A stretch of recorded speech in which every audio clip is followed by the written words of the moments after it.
Testing. Okay.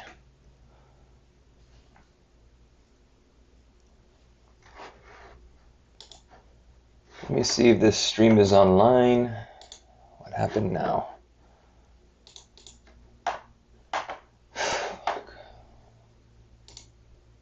Really? Now we have to do this?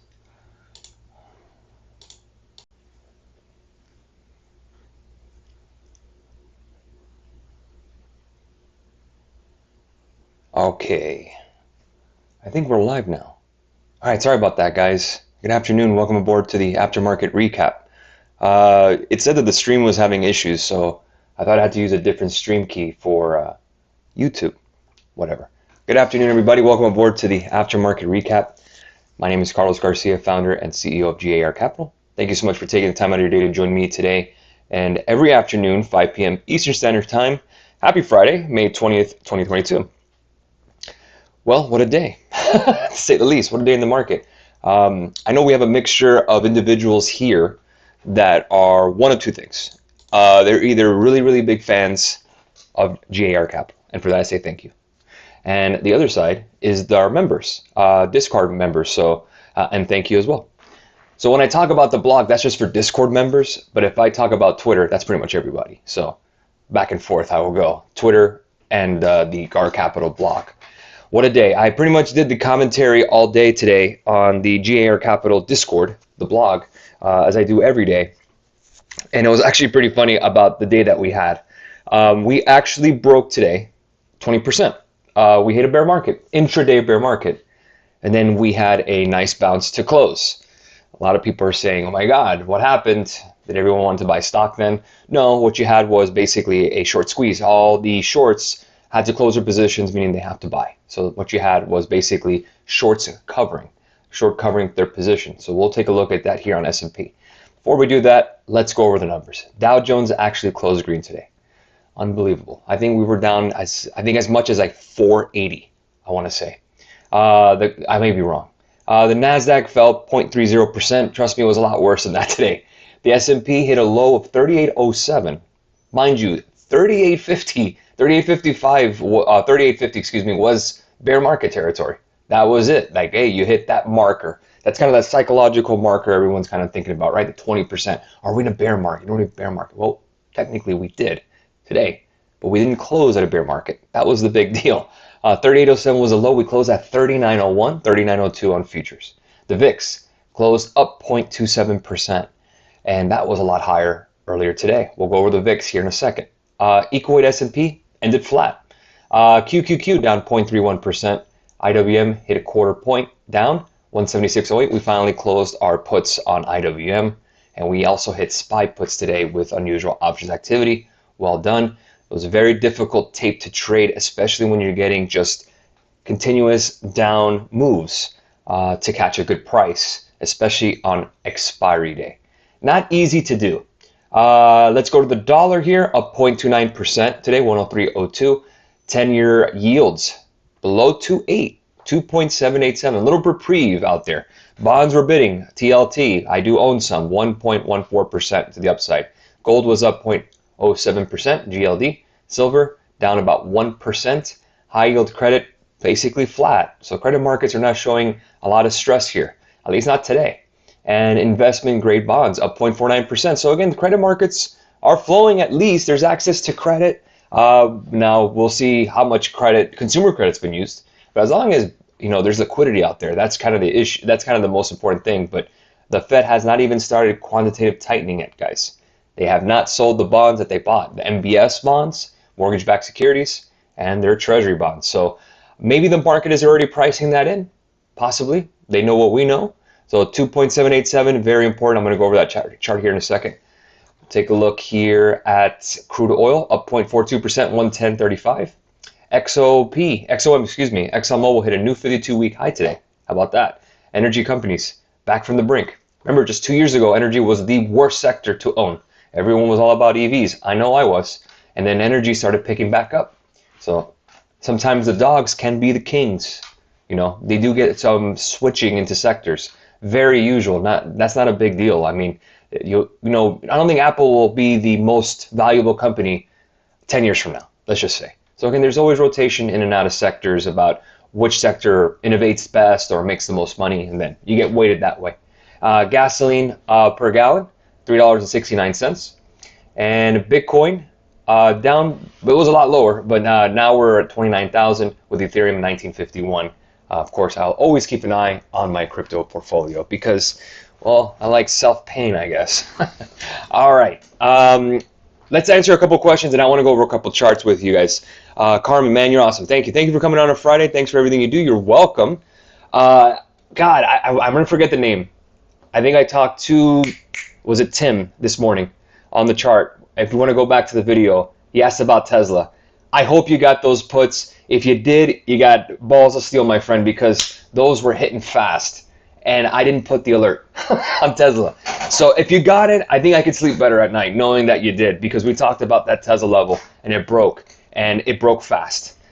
In my opinion, I think Elon Musk probably got a margin called. Even with that bounce, down 6% today, Tesla. Not the best look. I mean, a lot of stuff going on. That's what's kind of worrying me as a Tesla shareholder, all the stuff that's happening. Let's see if the stock can stabilize. Obviously, we know sometimes it does move with the market. It's a big part of the market now with the S&P. But strange times ahead for Tesla. They do make good cars, so I hear. You know, Elon Musk has the both sides. He's the innovator, the great person, the great innovator. And then you have, kind of the social media thing, the personality, the SNL stuff, the Dogecoin. It's a lot. I get it for investors. I don't think they're dumping shares at all. I think there's still a lot of Tesla believers. I know I'm a Tesla believer for sure. I would love to own one. I just don't want to install the charger in my garage. But yeah, I think they're great cars, and I would believe in that company. I mean, the Elon thing, the Elon effect, I'll call it. It goes both ways, positive and negative too. A couple of charts, let's see them together. We'll go to S&P futures, as always, my favorite. Possible double bottom, right? We talked about that this morning. But what did I say this morning, guys? If you were with me, 39.50, key level. Break above that.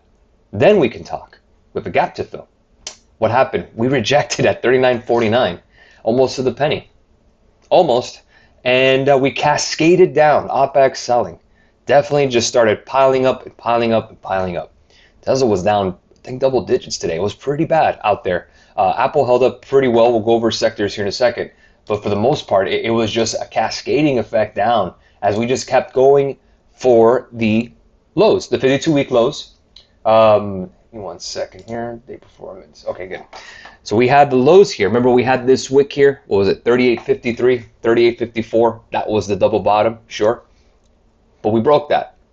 That's, I think, where a lot of stops were triggered. It almost was a stop hunt to a stop trigger, and then we just kept going down at 38.07. And then right there is where we started stabilizing. We got into the 3 p.m. power hour, and that's where shorts were covering. I sent a message I put it on Twitter and I put it on the blog, and I said, watch them bid this up, and we're going to go higher to possibly 38.55. And just get us a bar of just above that 20% bear market level. Psychological, right? That's what happened. I didn't think we were going to get to 3,900. I didn't believe that. I didn't believe the S&P would go green today. But that's what happened. All the sellers that were out there wanted to close their positions on expiration date. They could have rolled it over, but they sold it. It means they have to buy. Short squeeze. I'm pretty sure you'll probably hear the same thing on Bloomberg and everything else. But that's technically the textbook definition of it. Now, what does that tell me? It tells me that there was a lot more bearishness than I thought. I mean, you don't jump 70 handles on the S&P, guys, unless there was a lot of people who were short. So that kind of works both ways. Are the other sellers done? Did we hit that target? Was that 20% bear market, that kind of round number theory, right? It kind of fits that mold, top 10, 10 best dressed, 10 commandments, whatever, right? 10 best cars. That, I don't know why, but human beings are satisfied with that 10, the round number theory, decade, a decimal. It makes sense. So getting to that 20% mark is big.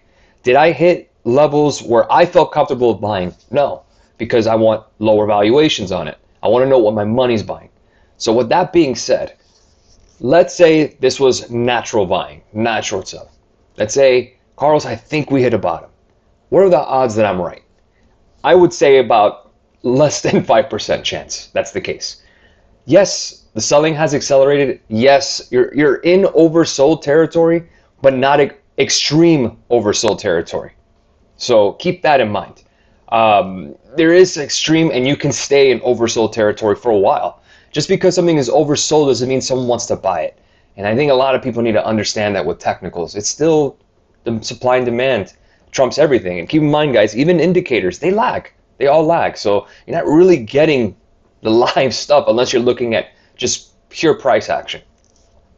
But with that being said, let's say we did hit the triple bottom. Let's call that a triple bottom, just for argument's sake. And we bounce. And we say that 20% is the low. How do we confirm that? How do we know that this is a low? 4101. That's your gap fill. That's the Russian invasion lows. I kind of been repeating that for a little bit now, for a couple of weeks. We get up there, that's when it gets interesting to me. Not that we have a bottom, but I think we'll have a summer rally. Summer rally sounds about right. Bear market rally, again, we could start throwing numbers out there, but if I had to say 4,300, 4,400 makes sense. You could get that where inflationary pressures are easing. Look what the bond market's telling you guys. If inflation was so high, then bonds would not be bidding the way they are now. Look at the V-shaped recovery. You could see it from the lows here to here. You're talking about 111 to 118. Bond markets don't move that way, guys. It just doesn't. So the fact is that we're getting some movement. Now, again, we were talking about TLT before, and you see that kind of a double, triple top. We're starting to test that, and we're probably going to break. And if we do, rates are going to come down. So again, the equilibrium. Can we kind of kill demand, the Fed, and then bring them back and kind of lasso you back in, like, hey, we still want you to buy stuff? That's kind of the tiptoe. That's what they call the soft landing, where it doesn't create a recession. Well, the bond market now can either be interpreted in two ways. It is either the accessible flow of capital, meaning borrowing, or it's a flight to safety. The bond market could be, things are so messed up, I'm willing to get 2.7% up for 10 years. That it got to the point that the safety of the government debt of the United States is now the safest bet on the planet, even at these lower rates. And historically speaking, guys, rates are still low. I sound like a mortgage salesman, but it's true. It's historically speaking, it is still low. One more chart, and then I'm going to go to the questions. We talked about rates. Oh, VIX. That's right. Let's go over the VIX. I blogged about this today too. We talked about the gap fill. We filled that.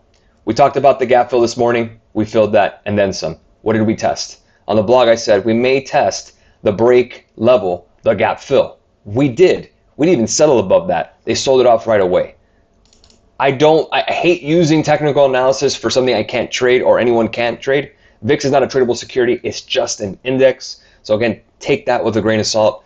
But again, gaps, important. When you have downtime in the weekend, whatever, and you need to get some screen time, mind those gaps. We talked about that with IWM, and I highlighted it for you guys on IWM here. That's a target that we've been holding for a while. Unusual options activity, guys, have puts. I don't know if they're still holding them. I think their puts expiring for, might be today, or is it next week?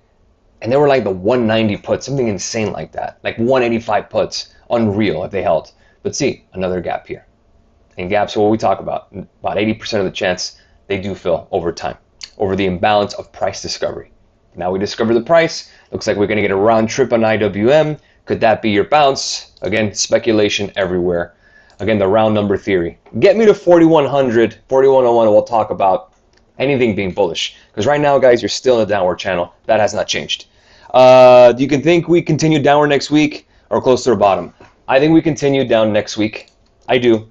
But I think we're starting to sow the seeds of a possible summer rally. And what's telling me that is the bond market. But again, the bond market, the way I see it, is liquidity is still available. That, inflation is cooling off. That's what I'm seeing with the bond market. They're pricing in lower inflation. They're pricing in my opinion, possibly a soft landing. Again, that bond market tells all for me with that. So do I think we get some more weakness?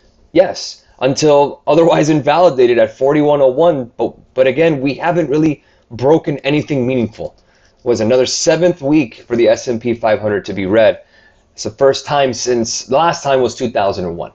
That was a dot-com bubble. So again, obviously, stock markets now have been more severe because there's more players, traders in the world. More people like you watching this, understanding what to do.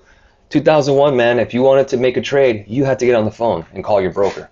You know, forget speed, you're on hold. Yeah, I like to buy 5 shares at Disney.